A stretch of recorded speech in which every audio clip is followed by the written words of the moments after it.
All right, so this is the third video of Mondays on Menopause with me showing you how I became a quilted bag lady back in the 90s. So these are all my samples from the mid 90s to the mid 2000s. And then I switched over to paper in 2009 and I was like Rip Van Winkle. I didn't really do much quilting and or sewing until 3 years ago. So, and then I kind of, I was going to say dove in, that's not a word. I kind of dove back in here recently into the bags, and I'm working to get them all refreshed, updated, all that kind of thing. So this one is going to be about packs and pouches and miscellaneous. So this one, and no, that one's not that one. Oh, this one under here. These are, this one, that one's smaller. These are the book pack that this pattern is currently available on my website. It's a cute little backpack. Could be for kids. Whoops, I just zipped it rather than unzipped it. There's a pocket here in the front. Straps, all that good stuff. Used to be, oh my goodness, the only thing I could find was black zippers. And unless you could bought the chunky ones that are like on jackets, and they were guaranteed if you used one of those chunky ones, this kind, it was guaranteed you would break a needle. No matter how hard you tried, it was a magnet to your sewing needle and you were going to break a needle. But the only hardware I could get in those days was the black kind of plastic, nylon, whatever it is, used for like outdoor stuff. In fact, I used to go to a place called Seattle Fabrics. I don't know if they're still around. That's where I used to go get all the hardware, but you could find some metal, D-rings, etc. Not much in the way of clips, because bags just weren't a thing. Nowadays, oh my God, there is zipper in any color of the rainbow that you want. There's any style of hardware that you want. These new zippers that have patterning on them, all that. I mean, like absolute pig heaven. So I wish that stuff was all around. This has now been 30 years since I started these. It's just, I feel ancient. Anyway, but that's also why I'm on menopause, because it's been 30 years. So the little book pack, those are some of the packs. This one is just a smaller, I thought it was the same thing, but it's smaller. I don't remember making a smaller one, but I recognize the fabric. I remember making it, but I don't think this ever made it to a pattern.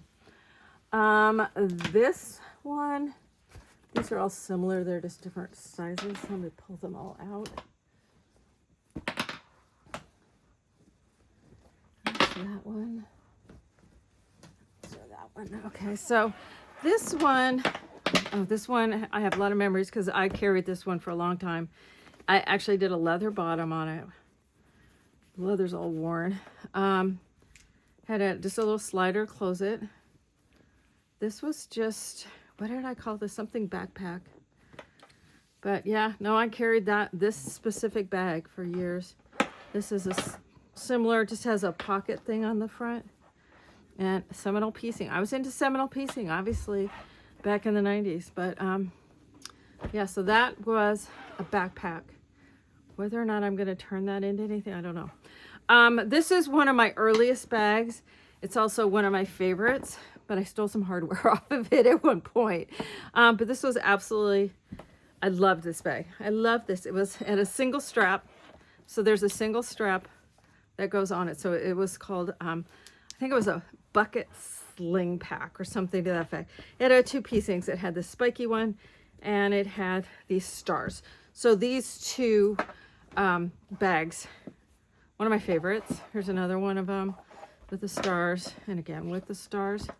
Then I had the kidney sling pack. Get these out of the way. So these were both the kidney sling pack, and they came with the piecings. Was this kind of log cabin diagonal thing, and the flying geese had a pocket on each side, zipper to get any of those, the dreaded big teeth zippers on it. Now this one, was kind of that ergonomic shape. You know, that was kind of a thing. Like I said, in the 90s, we did things. We were built differently back then. So kidney sling, that one was super popular. Probably won't bring it back. This was probably in 2007 or 2008. And this one was a convertible. So the straps would pull through. So it became it was a shoulder bag. Here, am I on camera for that? But then you could pull the strings here. If it had stuff in it, it worked better because then it could become a backpack. So that was a convertible one. I think I have some of this fabric somewhere still. I want the fabric.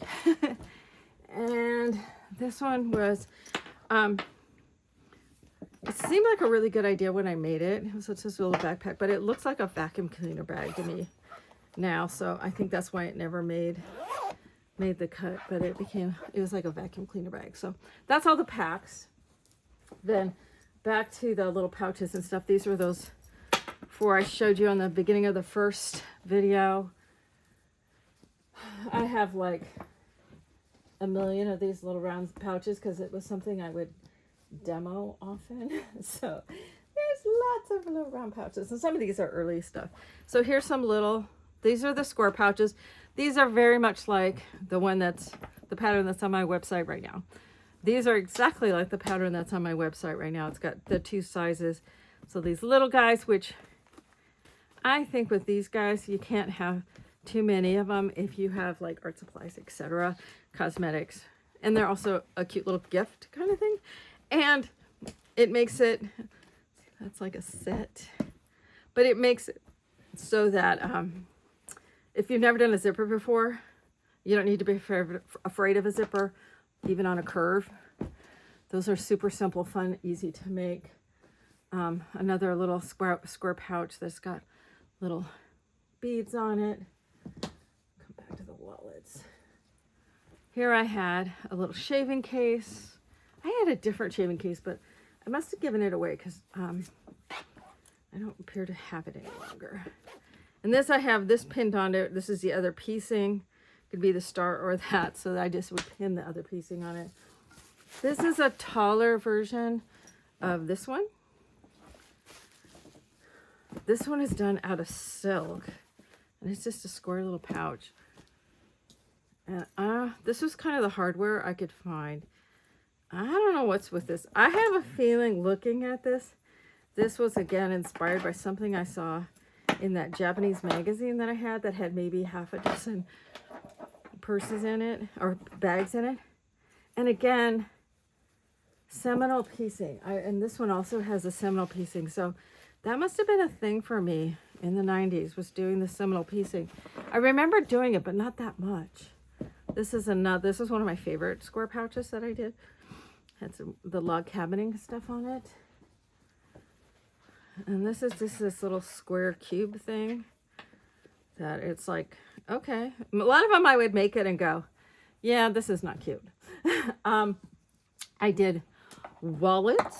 This one was obviously very used. This one, for those of you who are younger than like 45 or 50, this was for a weird thing called a checkbook, which nobody uses any longer, but it had the slots for, and then I had a zipper out here for coins. This one is almost completely worn out. I mean, literally, people these days, I find it humorous that they're talking about, oh, they only use polyester thread when they're making their bags because the cotton no, the fabric starts to die long before the thread. So my fabric was wearing out. My thread's still good. So, but I made wallets. I had a smaller one too that didn't have the checkbook, but I think that one had to get tossed because I used it and it got really gross. And then I had these things. I don't know why this is on there. Probably because I can't get it off. I had one that went in totes as well. And, you know, I've seen this on social media where girls get purse bowls where they dump everything out of their purse into the bowl, so they switch their purse. Personally, I don't like switching my purse that much, but it was popular to have these kinds of things. So this had room for, this is for your phone, which was a flip phone. little pocket zippered. You can put cards in here. This is for a pen. But this you would take, and you could take it from one purse to the next. This little purse organizer. I had a bigger one too that had pockets in it that went in to totes.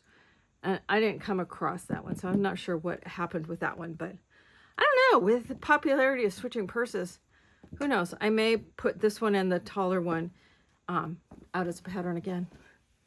Then we had computer bag slash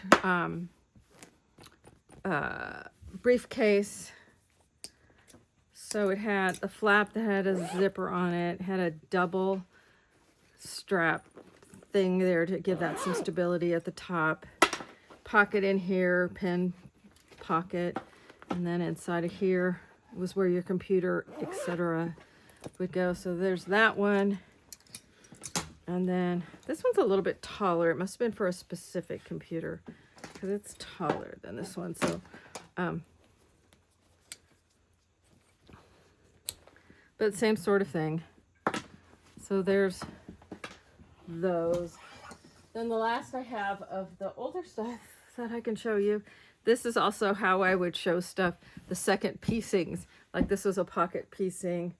This was how one of the totes. There would be this big long piece that then you would then quilt it, and then it would assemble into the bag. As I would always say, I made all my bags for quilters, hence they were the quilted bags, quilted bag lady, etc. I have a bunch of these that were started because I would demo this in every class. But yeah, just all these different ones that it was just to show. This is, you know, you go from this step to this step. Here it's where it's quilted and it cut out. Another one of those big panels. Because you would do all of this piecing, etc. before you would then quilt it, and then we make the bag out of it. So some of these panels are quilted just to show, you know, the steps along the way. The tiered are the different piecings.